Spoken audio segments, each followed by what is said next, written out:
નમસ્કાર દર્શક મિત્રો, મહત્વની ખબરમાં સ્વાગત છે આપનું ને હું છું આપની સાથે બરખા। તો આજના મુખ્ય સમાચારો પર હવે નજર કરી લઈએ તો સમગ્ર દેશને હચમચાવી મૂકનાર રાજકોટ ગેમિંગ ઝોન અગ્નિકાંડની ઘટના બાદ ગુજરાત સરકારે આ પ્રકારના કમકમાટી ભર્યા બનાવને રોકવા માટે વિવિધ પગલાં લેવામાં આવી રહ્યા છે। આ ક્રમમાં આગળ વધીને ગુજરાત સરકારે વધુ એક મહત્વપૂર્ણ નિર્ણય કર્યો છે। ઝડપથી વિકસિત થઈ રહેલા ગેમિંગ એક્ટિવિટી એરિયા વચ્ચે મુખ્યમંત્રી ભૂપેન્દ્ર પટેલે ગેમિંગ એક્ટિવિટી એરિયામાં એકત્રિત થતી વધુ પડતી ભીડના સંદર્ભમાં જાહેર સલામતી, જાહેર સુરક્ષા અને જાહેર હિત ધ્યાનમાં લઈને ગેમિંગ એક્ટિવિટી એરિયા માટેના પ્લાનિંગ રેગ્યુલેશનની મહત્વની જોગવાઈઓ CGDCRમાં કરવાનો જનહિતનો નિર્ણય કર્યો છે।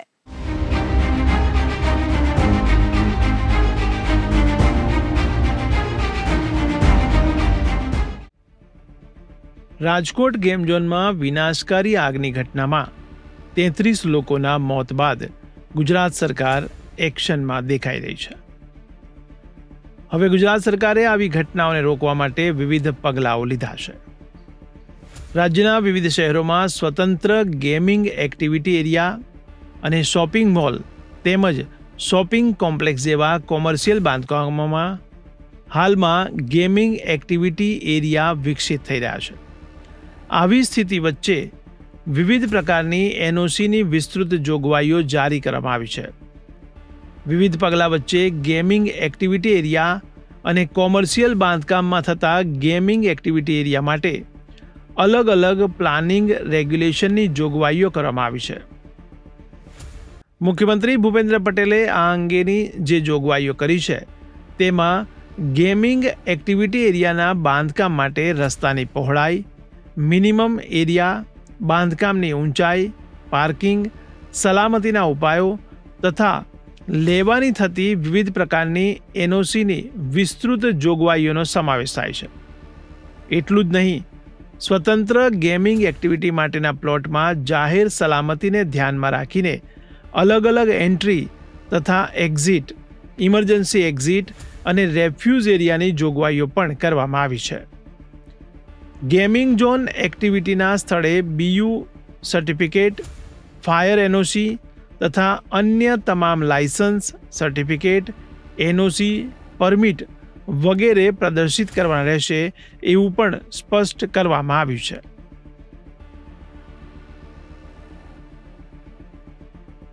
પરવાનગી વિના ગેમિંગ ઝોન ચલાવનાર સામે દંડની જોગવાઈ કરવામાં આવી છે। આ નવા રેગ્યુલેશનમાં સુનિશ્ચિત કરવામાં આવ્યું છે કે અગાઉ મેળવેલી વિકાસ પરવાનગી કે BU પરવાનગીવાળા બાંધકામોમાં ઉપયોગ શરૂ કરતા પહેલા નવા રેગ્યુલેશન અનુસાર રિવાઇઝડ પરવાનગી મેળવી લેવાની રહેશે। રાજકોટ TRP ગેમ ઝોન અગ્નિ હોનારત પછી ગેમિંગ એક્ટિવિટી એરિયા અને કોમર્શિયલ બાંધકામમાં થતા ગેમિંગ એક્ટિવિટી એરિયા માટે અલગ અલગ પ્લાનિંગ રેગ્યુલેશનની જોગવાઈ કરવી ખૂબ મહત્વની હોય મુખ્યમંત્રી ભૂપેન્દ્ર પટેલે આ બાબતના નિયમો બનાવવાનો નિર્ણય જાહેર હિતમાં કર્યો છે। અત્રે નોંધનીય છે કે રાજકોટ અગ્નિકાંડની ઘટનામાં 33 લોકોના મોત નિપજ્યા હતા।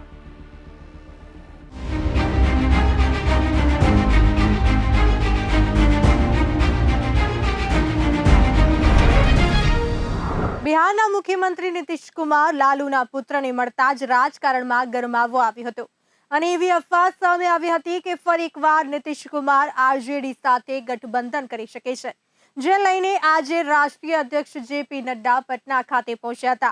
જુઓ અમારા વિશેષ અહેવાલમાં નડ્ડાની મુલાકાત બાદ શું કહ્યું નીતિશ કુમારે।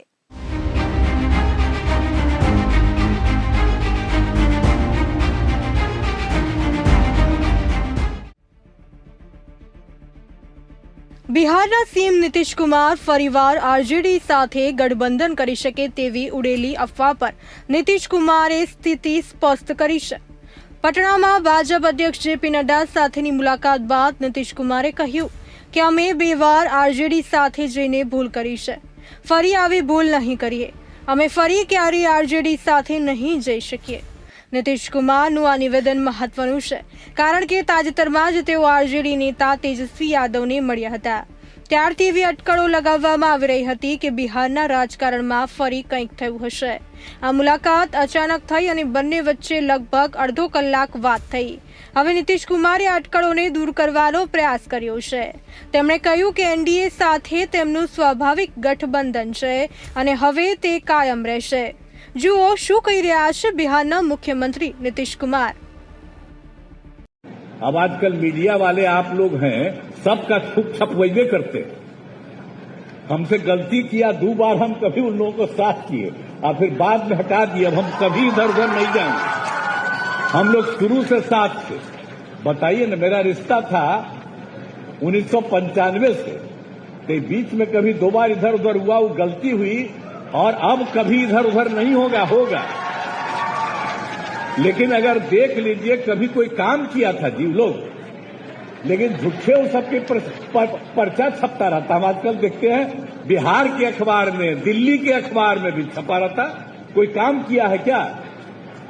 जो भी काम किया है हम ही लोग एक साथ थे. हम लोगों ने दोनों ने मिलकर के सारा काम किया है यहाँ, और उसी के चलते हुआ है. लोग अपना इधर से उधर जो भी लिया. હકીકતમાં નીતિશ કુમાર આરજેડી નેતા તેજસ્વી યાદવને મળતા ભાજપને ટેન્શન થયું હતું અને કદાચ નીતિશ કુમાર ફરી પાટલી બદલશે તો શું થશે તેવી બીક લાગતા જેપી નડ્ડા તાબડતોબ નીતિશને મળવા પટના દોડી આવ્યા હતા અને નીતિશ પાસે સ્થિતિ ક્લિયર કરાવી દીધી હતી. નડ્ડા બિહારના 2 દિવસીય પ્રવાસ પર છે અને શનિવારે તેઓ દરભંગામાં એક કાર્યક્રમમાં હાજરી આપવાના છે. જેપી નડ્ડા સીધા પટના જવા રવાના થયા ત્યારે એવી અટકળો ચાલી રહી હતી કે શું તેનો નીતિશ કુમાર અને તેજસ્વીની મુલાકાત સાથે કોઈ સંબંધ છે. કેન્દ્રમાં એનડીએ સરકારની વાપસી બાદ પણ નીતિશ કુમારે પીએમ નરેન્દ્ર મોદીને કહ્યું હતું કે અમે છોડવામાં ભૂલ કરી છે, હવેથી અમે તમારી સાથે જ કામ કરીશું.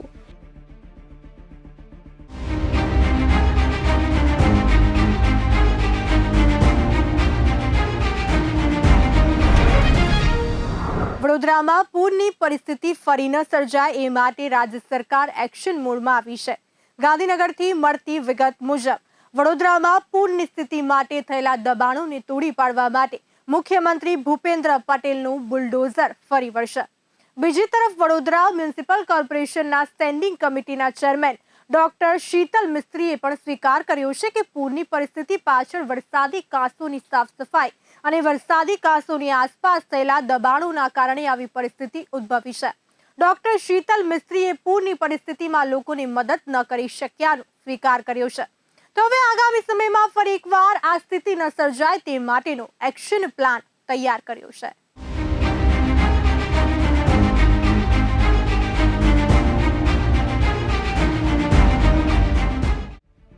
આવનાર સમયમાં શું કરવાથી પૂરની પરિસ્થિતિને ટાળી શકાય, જેમાં ખાસ કરીને વિશ્વામિત્રી નદીનું ડાયવર્ઝન સાથે ખાસ કરીને 3 તળાવો વડદલા, હરિપુરા અને ધનોરા તળાવ પર વ્યવસ્થા કરવામાં આવે જેથી આજવા અને પ્રતાપપુરામાં પાણીનો કંટ્રોલ થાય છે. વડોદરા શહેરમાં જે નેચરલ વોટર વે છે તેની ઉપર દબાણ થયેલા છે. કેટલાક વોટર બેઝ આપણે ખોલી શકીએ, કેટલાક તળાવો પુરાયા છે, કેટલાક તળાવો ખોદી શકાય કે કેમ. વધુમાં કહ્યું કે વરસાદી કાંસો અને આપણા જે નેચરલ કાંસો છે, ભૂકી કાંસ, મસ્યા કાંસ, હાઈવે સમાંતર કાંસ, વાસણા કાંસ, બિલ, અટલાદરા કાંસ અને રાજીવનગરથી કાસ્તમાલા કબ્રસ્તાન સુધીની કાંસ, આ બધા જ કાંસો પર દબાણો થયા હોય તો તેનો સર્વે કરી રાજકીય આગેવાનોની સર્વાનુમતિથી આગલા દિવસોમાં પ્લાનિંગ કરી તે દિશામાં કાર્ય કરીશું. આ વખતે પૂરની પરિસ્થિતિમાં ખાસ કરીને સાધનો જેમાં જેસીબી, ટ્રેક્ટર, રોબોટ અને ડમ્પરના આ બધા સાધનોની અછ વર્તાતા તમામ સેવાભાવી સંસ્થાઓ અમદાવાદ અને સુરત પાસે જેટલા પણ કોન્ટ્રાક્ટર હતા તેઓની પાસેથી જેસીબી અને ડમ્પરની વ્યવસ્થા કરવામાં આવી હતી. હાલમાં હાઈવેની આસપાસ આવેલ કાંસ છે ત્યાં રસ્તા માટે બોટલ નેક કરી રસ્તો બનાવેલો છે તે ખોલવાની કાર્યવાહી હાલમાં ચાલી રહી છે. આ મામલે આવનાર સમયમાં સર્વે કર્યા બાદ રાજકીય સર્વાનુમતે દબાણો દૂર કરવામાં આવશે. પૂર પાછળ અગાઉ જે અધિકારીઓ હોય તેઓએ મંજૂરી આપી હોય અને તેઓ રિટાયર થઈ ગયા હોય, દબાણો આજકાલના નહીં 25 વર્ષથી થયેલ હોવાથી તે બાબતે અમે દૂર કરવા માટે નિર્ણય કરાશે.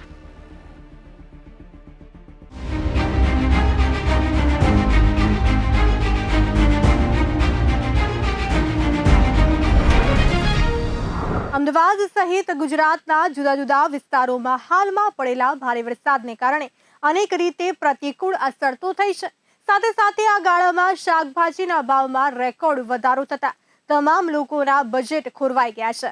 શાકભાજીના ભાવમાં રેકોર્ડ 30% થી 50% સુધીનો વધારો થઈ ગયો છે. આ ભાવ વધારો તહેવારની સિઝનમાં અકબંધ રહે તેવી શક્યતા છે.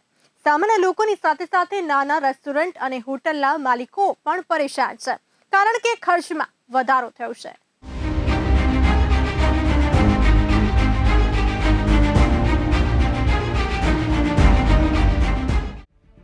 ગુજરાતમાં હાલમાં ભારે વરસાદ થઈ રહ્યો છે, જેને કારણે પાકની સાથે સાથે શાકભાજીના પુરવઠાને માઠી અસર થઈ છે. શાકભાજીને પણ નુકસાન થઈ રહ્યું છે, જેને કારણે ઊંચી માંગણી વચ્ચે ભાવ સતત વધી રહ્યા છે. પ્રાપ્ત માહિતી મુજબ અમદાવાદ, સુરત, રાજકોટ, વડોદરા સહિત મોટાભાગના શહેરોમાં શાકભાજીના ભાવમાં 30થી લઈને 50% સુધીનો ભાવ વધારો થવા પામ્યો છે, જેને પગલે વિવિધ માર્કેટિંગ યાર્ડની આવકને પણ અસર થઈ છે. ધોરાજી માર્કેટિંગ યાર્ડમાં શાકભાજીની આવક ઘટવા પામી છે. ભારે વરસાદને કારણે શાકભાજીના પાકને નુકસાન થયું હોવાને કારણે શાકભાજીની આવકમાં ઘટાડો નોંધાયો છે. ત્યારે શાકભાજીને વ્યાપક નુકસાનને લઈ શાકભાજીના ભાવ આસમાને પહોંચ્યા છે. ત્યારે શાકભાજીના જથ્થાબંધ ભાવ પણ બમણા થયા છે. તો કોબીજ, ફ્લાવર, રીંગણા, આદુ, લસણ, ટમેટા, કોથમીર, મરચાં, લીંબુ, લસણ, ગવાર, ભીંડા સહિતના શાકભાજીના ભાવમાં ધરખમ વધારો જોવા મળે છે. તો રીંગણાનો ભાવ પહેલાં 20થી 30 રૂપિયા પ્રતિ કિલો હતો, જે વધીને 70થી 80 રૂપિયા થયો છે. આ ઉપરાંત ટમેટાનો ભાવ 20 રૂપિયાથી વધીને 40 રૂપિયે પ્રતિ કિલો થયો છે.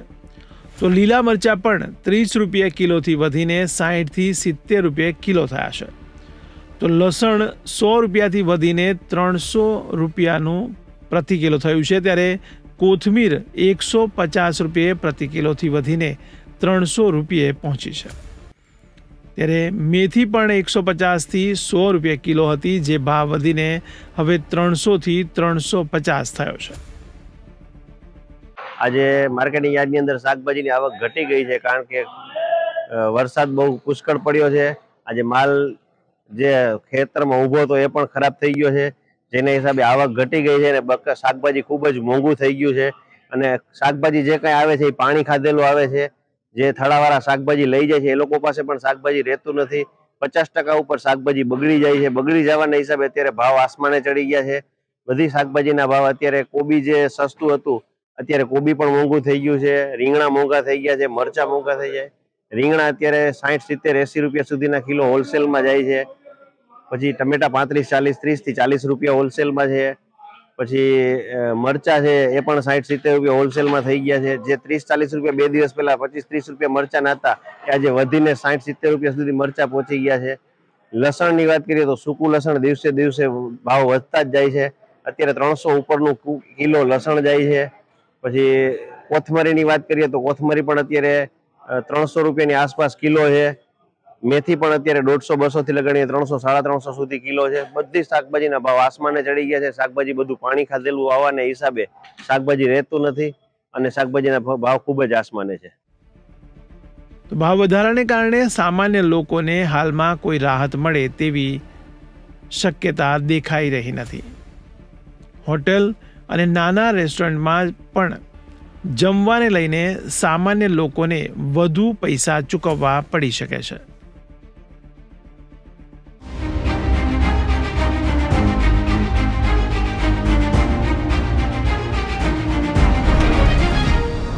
હવામાનના આગાહીકાર અંબાલાલ પટેલે ખેડૂતો માટે ચિંતાજનક આગાહી કરી છે.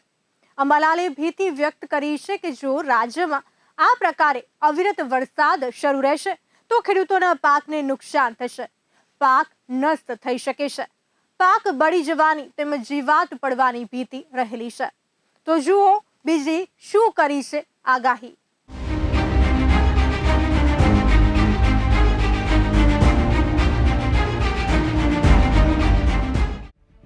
હવામાન આગાહીકાર અંબાલાલ પટેલે ખેડૂતો માટે ચિંતાજનક આગાહી કરી છે કે જો રાજ્યમાં આ પ્રકારે અવિરત વરસાદ શરૂ થશે તો ખેડૂતોના પાકને નુકસાન થશે, પાક નષ્ટ થઈ શકે છે, પાક બળી જવાની તેમજ જીવાત પડવાની ભીતિ રહેલી છે.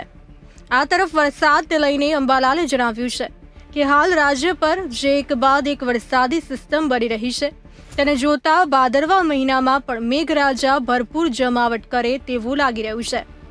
આગામી 3 દિવસ અમદાવાદ, વડોદરા, આણંદ, નડિયાદ, પંચમહાલના ભાગોમાં હળવાથી ભારે વરસાદી ઝાપટા પડવાની શક્યતા વ્યક્ત કરવામાં આવી છે.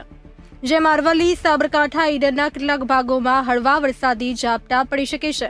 ભાવનગર, કચ્છ, સૌરાષ્ટ્ર સહિતના ભાગોમાં હળવાથી ભારે વરસાદી ઝાપટા પડી શકે છે. રાજ્યમાં હવે વરસાદ માત્ર ઝાપટા સ્વરૂપે આવશે. અવિરત વરસાદ ચાલુ છે. ખેતીને ઘણું નુકસાન થઈ રહ્યું છે. હજુ ઘણા ભાગમાં વરાપ નથી થઈ. ઘાસ એટલું જ ઉગેલ છે એટલે ખેડૂતોની દશા તો માઠી છે.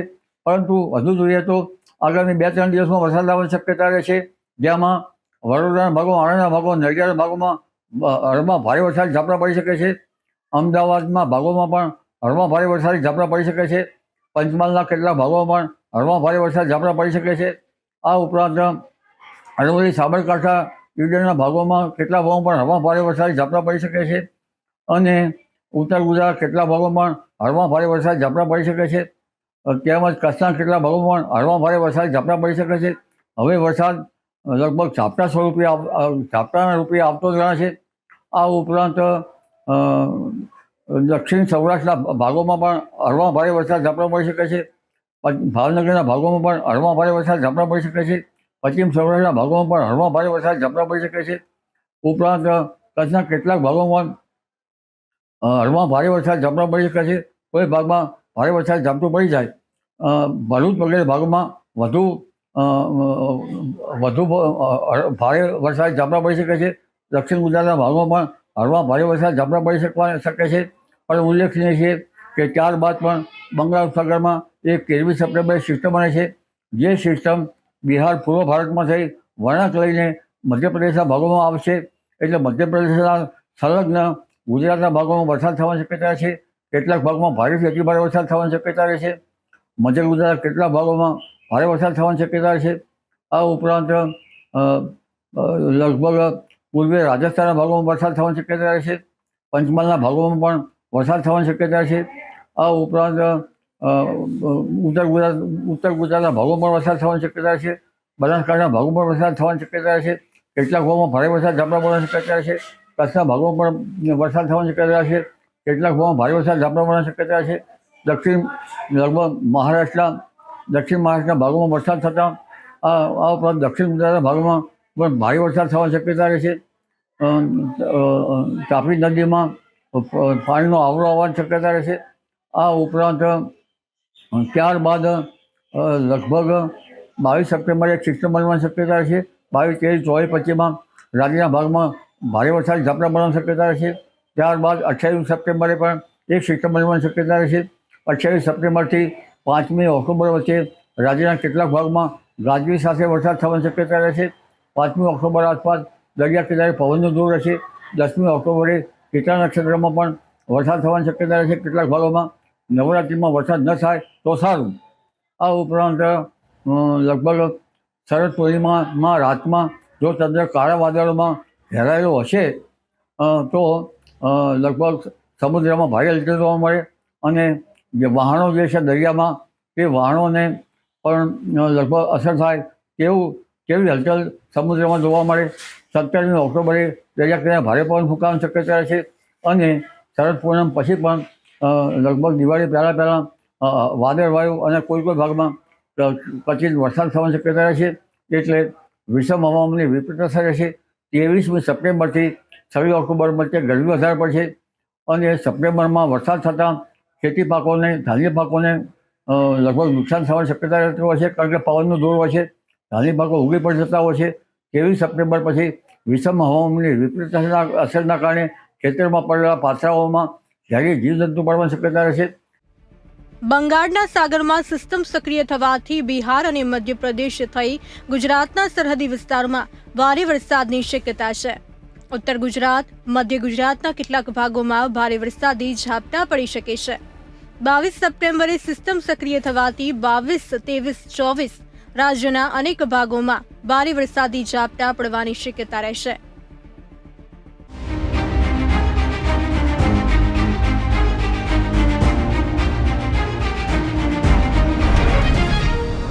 કોલકાતાની આરજીકર મેડિકલ કોલેજના પૂર્વ પ્રિન્સિપાલ સંદીપ ઘોષ પર નાણાકીય અનિયમિતતાનો આરોપ છે. એન્ફોર્સમેન્ટ ડાયરેક્ટોરેટ એટલે કે ઈડીએ PMLA હેઠળ મની લોન્ડરિંગનો કેસ નોંધ્યો છે. શુક્રવારે ઈડીએ 6 સ્થળો પર દરોડા પાડ્યા હતા. આમાં ઘોષનું બેલિયા ઘાટા ઘર પણ સામે છે. આ સિવાય એજન્સી હાવડા અને સુભાષ ગ્રામમાં અન્ય 2 સ્થળો પર પણ તપાસ કરી રહી છે. બીજી તરફ CBI પણ આ મામલે તપાસ કરી રહી છે.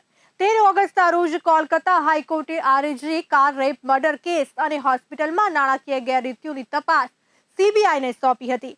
CBI તપાસ વિરુદ્ધ ઘોષની અરજી પર આજે સુપ્રીમ કોર્ટમાં સુનાવણી થઈ હતી.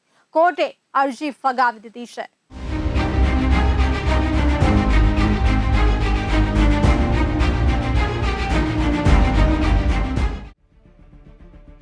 CBIએ 2 સપ્ટેમ્બરે ઘોષની ધરપકડ કરી હતી. તે 8 દિવસથી CBIની કસ્ટડીમાં છે. પશ્ચિમ બંગાળના આરોગ્ય વિભાગે ઘોષને સસ્પેન્ડ કરી દીધા છે. આ પહેલા 28 ઓગસ્ટે ઇન્ડિયન મેડિકલ એસોસિએશને સંદીપ ઘોષની સદસ્યતા રદ કરી હતી. તે દરમિયાન 5 સપ્ટેમ્બરના રોજ CBIની તપાસમાં જાણવા મળ્યું કે તાલીમાર્થી ડોક્ટરની બળાત્કાર હત્યાના બીજા દિવસે સંદીપ ઘોષે સેમિનાર હોલની બાજુમાં આવેલા રૂમના રિનોવેશનનો આદેશ આપ્યો હતો. તાલીમાર્થી ડોક્ટરનો મૃતદેહ 9 ઓગસ્ટની સવારે સેમિનાર હોલમાં મળ્યો હતો. સૂત્રોના જણાવ્યા અનુસાર CBIને એવા દસ્તાવેજો મળ્યા હશે જે પુષ્ટિ કરે છે કે સંદીપ ઘોષે 10 ઓગસ્ટે રાજ્યના જાહેર બાંધકામ વિભાગને સેમિનાર હોલની બાજુમાં આવેલા રૂમ અને શૌચાલયનું નવીનીકરણ કરવા માટે પત્ર લખ્યો હતો.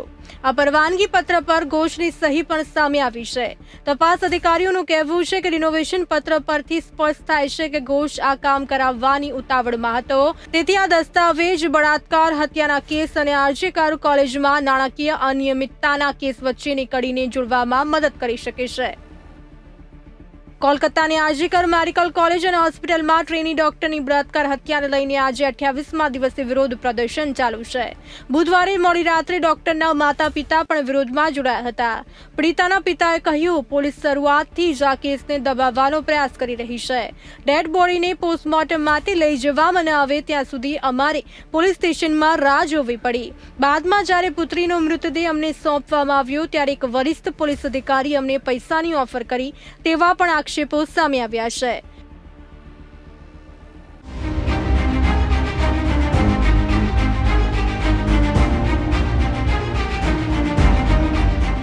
તો મહત્વની ખબરમાં ફરી મળીશું આજ સમય. ત્યાં સુધી જોતા રહો વી ઇન્ડિયા. નમસ્કાર.